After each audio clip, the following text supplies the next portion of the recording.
Muy buenos días, el tema de hoy es enfocados. Vamos a leer Filipenses capítulo 1, 22 al 26. Mas si el vivir en la carne resulta para mí en beneficio de la obra, no sé entonces qué escoger. Porque de ambas cosas estoy puesto en estrecho, teniendo deseo de partir y estar con Cristo, lo cual es muchísimo mejor. Pero quedar en la carne es más necesario por causa de vosotros. Y confiando en esto sé que quedaré, que aún permaneceré con todos vosotros para vuestro provecho y gozo de la fe, para que abunde vuestra gloria de mí en Cristo Jesús por mi presencia otra vez entre vosotros. Enfocados. Aquí encontramos a Pablo que se encontraba en dos pensamientos. No sabía si era mejor partir con Cristo o quedarse para que muchos fueran salvos. Pero la última fue la decisión que él tomó. Preferible vivir enfocado en que muchos llegaran a conocer de Cristo, en hablarles a muchos. Está una carta que el apóstol Pablo escribe desde la cárcel. Pero ¿cómo podían tenerlo físicamente en la cárcel? Dice que tenía un guardia 24 horas, que prácticamente lo tenían con grillos en sus pies, pero con cadenas en sus manos. Lo tenían atado en esa cárcel, pero no podían tener atado su espíritu, su mente, sus pensamientos. Y como Pablo aún así escribió estas cartas en las cuales él se goza en estar enfocado en el propósito de Dios, que para él era preferible partir con Cristo Jesús, que él sabía que iba a ser ejecutado, que lo tenía en la cárcel, pero aún así él prefería mirar cómo podría ganarse a otros para Cristo. Por eso él escribió estas cartas, se lo mandaba a los Filipos, para poderles dar a entender que ellos deberían esforzarse y buscar más y estar enfocados en el propósito de Dios. Pero ¿cuántas veces usted y yo nos enfocamos en las cosas de Dios? O a veces vivimos más bien desenfocados, vivimos más enfocados en los afanes de este mundo, y mucho más para este tiempo. Vivimos enfocados en los regalos, en lo que nos van a dar, la cena de Navidad, la cena de fin de año, con quién nos vamos a reunir, dónde vamos a pasar el fin de año, con quién vamos a estar. O sea, andamos más enfocados en lo que nos ofrece el mundo, lo que nos ofrece la familia, el entorno, cómo complacer a las demás personas, en lo que nos ofrece todo el entorno. Pero ¿por qué no nos enfocamos primeramente en el Señor?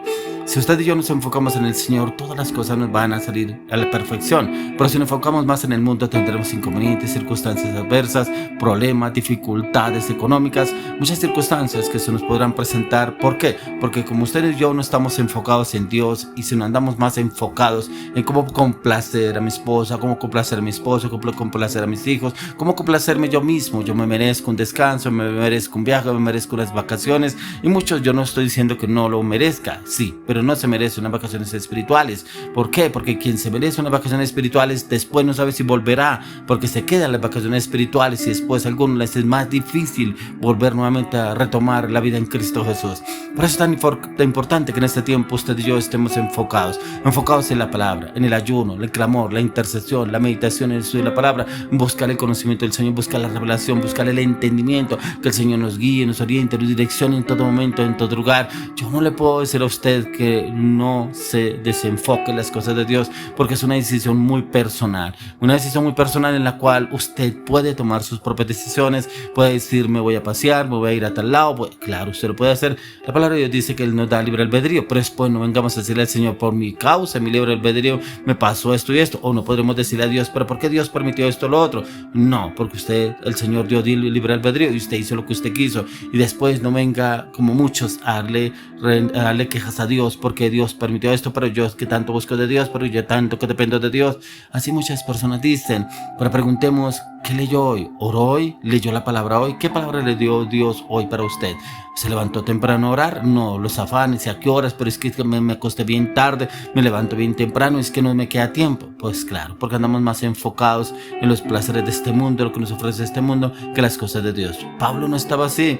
Démonos de cuenta que él estaba en la cárcel, pero él estaba enfocado en los planes del Señor. Siempre estuvo enfocado en los planes del Señor. Por eso dice, más si el vivir en la carne resulta para mí en beneficio de la obra, no sé entonces qué escoger. O sea, si él vivía en la carne para la obra de Dios, le tocaba vivir en la carne. Era vivir en la carne, ¿por qué? Porque ese cuerpo, porque aquí Pablo esta carta la escribe prácticamente ya cuando estaba viejo, pero ese cuerpo prácticamente cansado, afligido, oprimido. Pero por eso él decía, no sé, vivir en la carne no era en el pecado, vivir en la carne era mejor, o vivir en el espíritu, andar prácticamente ya en el Señor, irse con el Señor. Dice, porque de ambas cosas estoy puesto en estrecho, teniendo deseo de partir y estar con Cristo, lo cual es muchísimo mejor, lo que anhelaba Pablo. Era mejor irse que estar padeciendo y sufriendo en la cárcel. Pero mire lo que dice, pero quedar en la carne es más necesario por causa de vosotros. ¿Qué tal si usted y yo hiciéramos esa oración? Señor, para mí es más necesario vivir en la carne por causa de Cristo Jesús, por causa de los que necesitan conocerte, por causa de los que quiero ganar para Cristo, por causa de ir a evangelizar, por causa de ir a predicar y dar la palabra a otros. ¿Sería que podremos hacer esa oración? Dice, y confiando en esto, sé que quedaré, que aún permaneceré con todos vosotros para vuestro provecho y gozo de la fe. ¿Cuántos se gozan? ¿Cuántos tienen ese provecho? Muy pocos, porque hay personas que uno llama, ya leyó la palabra, oró, que usted tiene que hacer ayuno, mire que tiene que estar buscando de Dios, y a muchos no les gusta. Hay personas que solamente llaman o buscan para que le hagan una oración. Yo quiero que usted ore por mí, yo quiero que usted ore por esta situación, pero cuando se les dice, tiene que traer ayuno, tiene que traer oración, tiene que meditar y estudiar la palabra, tiene que memorizar unos textos bíblicos, porque la mente, los pensamientos lo tienen obligado, lo tienen subyugado en esa carne, esos deseos, esas pasiones. Ya que el apóstol Pablo dice, y confiando en esto sé que quedaré y que aún permaneceré con todos vosotros para vuestro provecho y gozo de la fe. Ojalá lo entendiéramos, que para ese provecho, ese gozo, debemos estar enfocados en Cristo Jesús, pero enfocados en los hábitos espirituales. Pero dice, para que abunde vuestra gloria de mí en Cristo Jesús, por mi presencia otra vez entre vosotros. Se gloriaba Pablo aún delante de todos y cada uno de ellos, porque era la gloria de Dios manifestada a través de él. Se gloriaba, ¿por qué? Porque veía que quería cumplir el plan perfecto del Señor a través de su vida. Eso es lo que usted y yo debemos entender. ¿Cómo estamos obrando? ¿Será que sí estamos obrando bien o estamos obrando acorde a nuestros beneficios, nuestros deseos, nuestros pensamientos? Tómanos de cuenta que en este tiempo muchos están más enfocados en obtener sus propios deseos y pensamientos y sentimientos, sus gustos, a la avaricia, al engaño. Otros solamente en ir a rumbear, otros en mirar cómo vamos a pasar este fin de año, con quién vamos a tomarnos unos tragos, unas cervezas, con quién vamos a compartir la juerga, el trago y los deseos. Pero ese es estar enfocados, pero en el mundo, no enfocados en las cosas del Señor. Por eso el Señor quiere llevarnos a conocer y entender sus misterios, pero a través de la palabra, para vivir enfocados. Por eso lo dice en Hebreos 12, 1 y 2.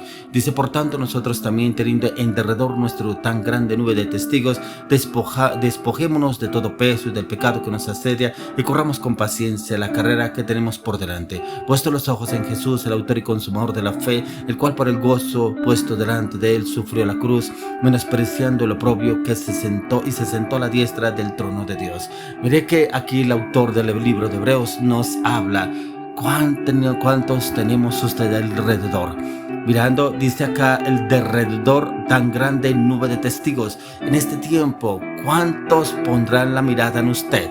¿Cómo es su comportamiento? ¿Cómo son sus palabras? ¿Cómo son sus actitudes? ¿Cómo son sus acciones? ¿Cómo son sus decisiones? ¿Por qué? Porque ahí vamos a mirar si realmente usted y yo estamos enfocados. O le agradamos al mundo o le agradamos a Dios. Pero no podemos agradar a Dios y agradar al mundo, ya que la palabra de Dios dice que las tinieblas no comulgan con la luz. Y si usted y yo somos luz, ¿por qué comulgamos con las tinieblas? No le quiero decir que usted no pueda compartir con sus familiares en este tiempo. Es cuando más puede usted compartir, pero es cuando más usted debe demostrar en quién está enfocado. Si realmente se enfoca en su familia por agradarle a su familia o a su entorno con las personas que se va a reunir, o está enfocado realmente en el propósito que Dios tiene para su vida. Por eso dice, por tanto, nosotros también, teniendo en derredor nuestro tan grande nube de testigos, despojémonos de todo peso y del pecado que nos asedia y corramos con paciencia la carrera que tenemos por delante. Esta carrera que tenemos por delante tenemos que correrla con paciencia. Con paciencia, ¿qué quiere decir? Que habrán cosas que no nos gustan en estos tiempos, cosas de pronto el compartir con familiares, con amigos, compañeros, pero no quiere decir que usted y yo compartamos lo mismo que ellos. Recuerde, somos la diferencia, marcamos la diferencia. Recordemos que Jesús no se contaminó, que aunque Él compartía con los gentiles, que aunque Él compartía con personas que no eran del pueblo de Dios, marcó la diferencia. Eso es lo que Él le quería demostrar al pueblo judío, es lo que le pudo demostrar a todos y cada uno de ellos, y con muchos lo criticaban a Él porque se metía inclusive cuando habló con la mujer samaritana, cuando entró a la casa de Zaqueo, pero no se da cuenta que es un publicano, pero ni siquiera ellos se daban cuenta porque estaban más enfocados en su carnalidad. Por eso dice, puesto los ojos en Jesús, el autor y consumador de la fe, el cual por el gozo puesto delante de él sufrió la cruz, menospreciando lo propio, se sentó a la diestra del trono de Dios. Cuando ponemos los ojos en Jesús, es prácticamente poner nuestra mirada en él, pero también poner nuestras cargas, nuestra lucha, nuestra debilidad, nuestra fortaleza, nuestros temores, nuestras inseguridades, nuestros pecados, nuestras palabras, nuestra voluntad en la cruz de Calvario. Despojámonos de todo peso de pecado, pero también tengamos puestos los ojos en Jesús, que estemos enfocados en el plan perfecto que el Señor ya ha asignado para su vida y para mi vida, para que nunca seamos descalificados. Y le clamo y le pido al Señor que nos lleve a estar enfocados en la palabra, el conocimiento, el entendimiento, la revelación de las Escrituras, en la dirección del Espíritu Santo en Cristo Jesús.